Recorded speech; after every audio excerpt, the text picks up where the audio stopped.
दोस्तों, आपका आपने परिवार शुद्ध वचन में स्वागत है। दोस्तों, आज हम लोग जानेंगे कि हमारे द्वारा किए गए कार्य यानी कर्म, उनका हमारे जीवन में कैसा प्रभाव पड़ता है। इससे पहले आप अपने चैनल को सब्सक्राइब कर ले। दोस्तों, कर्म की गति को समझना बड़ा कठिन है। कर्म की गति बड़ी बारीक है। मनुष्य कर्म करके उसे भूल जाता है, पर कर्म छाया के समान उसका पीछा करता रहता है। वह कर्ता को कहीं भी खोज लेता है। जैसे 1000 गौएं खड़ी हों, उनमें बछड़ा अपनी माँ को खोज लेता है।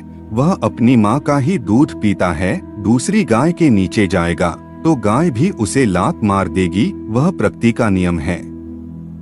वैसे ही कर्म कर्ता को खोज लेता है और उसी को फल देना शुरू करता है। यदि कर्म अच्छा हुआ तो उसका अच्छा फल मिलता है, और यदि कर्म बुरा हुआ तो उसका फल भी बुरा ही होता है। वर्टिकल बार वैसे कर्म जड़ हैं, किंतु वह स्वचालित यंत्र के समान हो जाता है। कर्म अनंत हैं। इन सभी कर्मों को हम 2 हिस्सों में बांट लेते हैं। एक गांठ पाप की है और एक पुण्य की है। द्वे देह व कर्मणि वेदितव्ये पापस्य एको राशियः पुण्यकृतो फन्ति तदिच्छस्व कर्माणि सुकृतानि कर्तुमिहैव ते कर्म कव्यो वेद्यन्ते। अर्थात कर्म 2 प्रकार के हैं, एक राशि पाप की और दूसरी पुण्य की। ये दोनों एक दूसरे के विरोधी हैं, एक दूसरे को दबाते हैं। पाप अधिक हुआ तो पुण्य को दबा देता है, और पुण्य अधिक हुआ तो पाप को दबा देता है। वर्टिकल बार इसलिए है मानव, तू अच्छे से कर्म करने की इच्छा कर, तू सदा पुण्य कर्म कर। और यह मरने वाला लोक कर्म भूमि है। कर्म यहीं किया जाता है। स्वर्ग में तो पाप पुण्य कर्म नहीं किए जाते, वहाँ तो केवल पुण्यों का फल भोगना होता है। और उन कर्मों का उपदेश तत्वद्रष्टा ऋषियों ने तुम्हारे लिए किया है। कहने का तात्पर्य कर्मों की 2 गांठें हैं। उन गांठों को यदि हम तराजू के पलड़े पर रखकर तौलने लगें तो जो गांठ भारी होगी उसी तरफ का पलड़ा झुक जाएगा। यदि पुण्य की गांठ भारी हुई तो पुण्य का पलड़ा झुक जाएगा, और यदि पाप की गांठ भारी हुई तो पाप का पलड़ा झुकेगा। इस प्रकार तराजू पर रखकर तौलने से पाप पुण्य के पलड़े ऊपर नीचे होते रहते हैं। अब प्रश्न है कि पाप कर्म कौन है और पुण्य कर्म कौन है, अथवा अच्छा कर्म कौन है और बुरा कर्म कौन है। इसकी सरल सी पहचान है कि जिस कर्म को करने से आत्मग्लानि पैदा हो वह पाप कर्म या बुरा कर्म है, और जिस कर्म के करने से मन में प्रसन्नता हो, मन खिल जाए, वह पुण्य कर्म है। पर यह परिभाषा भी संतोषजनक प्रतीत नहीं होती है। एक कसाई है, सैकड़ों भेड़ों को मारकर उनकी खाल भी उतार डालता है। यह बहुत निंदित कर्म है, अहिंसावादी के लिए महापाप है। किंतु कसाई का मन प्रसन्न है कि आज मिट्टी मांस का ज्यादा पैसा मिलेगा। जानवरों को मारना उसके लिए घास काटने के समान है। अथवा अफ्रीकी लोग दुश्मन को मारने के लिए बंदूक से निशाने का अभ्यास करते हैं। किसी आदमी के सिर पर अंडा रखकर निशाना साधते हैं।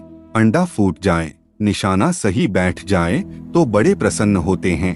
कर्म बहुत खतरनाक और प्राणलेवा हैं, किंतु वे बड़े प्रसन्न होते हैं कि हमारा सिपहसलार कितना निशानेबाज है। तो कैसे समझें कि कौन कर्म पाप है या कौन कर्म पुण्य है। इसके लिए शास्त्रकारों का कहना है कि पाप पुण्य का नियम उन लोगों के लिए है जो आत्मा, परमात्मा, ईश्वर, धर्म आदि पर विश्वास रखते हैं, जिनके पास समझ है। जिन लोगों को इसका ज्ञान ही नहीं कि धर्म क्या है या अधर्म क्या है, उनका जीवन तो जानवरों के समान है। वे सब तो प्राकृतिक जीवन बिताते हैं। वे नहीं जानते कि पाप क्या होता है और पुण्य क्या है, स्वर्ग क्या होता है और नरक क्या होता है। पाप पुण्य की व्यवस्था तो ज्ञानवान पुरुषों के लिए है। वर्टिकल बार मरने के बाद मनुष्य भोगने के लिए नया काम चलाओ शरीर प्राप्त करता है। वह शरीर सूक्ष्म आकृति लेकर अभिव्यक्त होता है। काटने पीटने पर वह न तो खंड खंड होता है और न ही मरता है। वह शरीर केवल पापों का फल भोगने के लिए होता है। मरने से पहले यदि पापों का प्रायश्चित नहीं किया तो अवश्य ही प्राणी को नरक की आग में जलना पड़ता है। आत्म संसार से विदा होने से पहले प्रायश्चित कर लेना चाहिए अन्यथा करोड़ों कल्पों में भी बिना भोगे हुए पापों का नाश नहीं हो सकता। जो मन, वचन और शरीर के द्वारा स्वयं पाप करता है, दूसरों से कराता है तथा किसी के दुष्कर्म का अनुमोदन करता है, उसके लिए नरक ही गति है। मानसिक पाप कर्म आठ जो पाप पूर्ण कर्म हैं, जिनके कारण मनुष्य नरक के अधिकारी होते हैं। उनका संक्षेप में परिचय दिया जाता है। दूसरे की स्त्री को प्राप्त करने की इच्छा रखने वाला और पराये धन को हड़पने का संकल्प करने वाला, जो अपने मन में सदा दूसरों का अनिष्ट चिंतन ही करता रहता है तथा न करने योग्य विपरीत कर्मों में प्रवृत्त होने का दुराग्रह, ये 4 प्रकार के मानसिक कर्म हैं। ऐसे कर्म का यदि संकल्प भी कर ले तो उनका फल अवश्य मिलता है। वह मानव योनि से नीचे गिरता है, वर्टिकल बार। वाचिक पाप कर्म व्यर्थ की बकवास, ऐसी बातें जिनका कोई सिर पैर नहीं है, असत्य भाषण, कानों को कड़वी लगने वाली वाणी बोलना, सामने प्रशंसा और पीठ के पीछे निंदा चुगली करते रहना, ये 4 वाचिक वाणी के द्वारा किए जाने वाले पाप कर्म हैं। शारीरिक पाप कर्म अभक्ष्य भक्षणन, खाने योग्य वस्तु को खाना, प्राणियों की हिंसा करना, व्यर्थ के कामों में अपनी जीवनी शक्ति को नष्ट करना, दूसरे के धन पर आंख लगाए रखना और उसे छीनने का प्रयत्न करना, ये 4 प्रकार के शारीरिक कर्म हैं।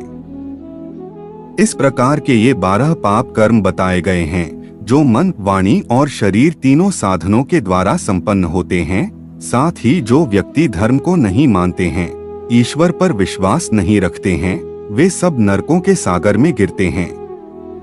क्योंकि धर्म का आचरण और ईश्वर का भजन ही नरकों से रक्षा करता है, पापी इनका आश्रय ही नहीं लेते, इसलिए वे निम्नस्तर की धारा में बह जाते हैं। जो शिव तत्व को कैसे प्राप्त करना है, इस मार्ग का उपदेश देने वाले शैव की, विष्णु प्राप्ति का मार्ग बताने वाले वैष्णव की तथा श्री कृष्ण की लीलाओं का उच्चारण करने वाले धर्मात्मा पुरुषों की खिल्ली उड़ाते हैं, वे अवश्य नरक में गिरते हैं। जो तप का आचरण करने वाले तपस्वी की, जिनसे तारक मंत्र लिया है, ऐसे गुरुजनों की और जिन्होंने पाल पोष कर बड़ा किया है, ऐसे माता पिता, ताऊ चाचा आदि की निंदा करता है, वह नरक में गिरता है। ब्राह्मण की हत्या करने वाला, शराब पीने वाला, स्वर्ण को चुराने वाला, गुरु पत्नी से सहवास करने वाला और इन 4 से संपर्क रखने वाला 5वीं श्रेणी का पापी, ये सबके सब महापाप की कहे जाते हैं।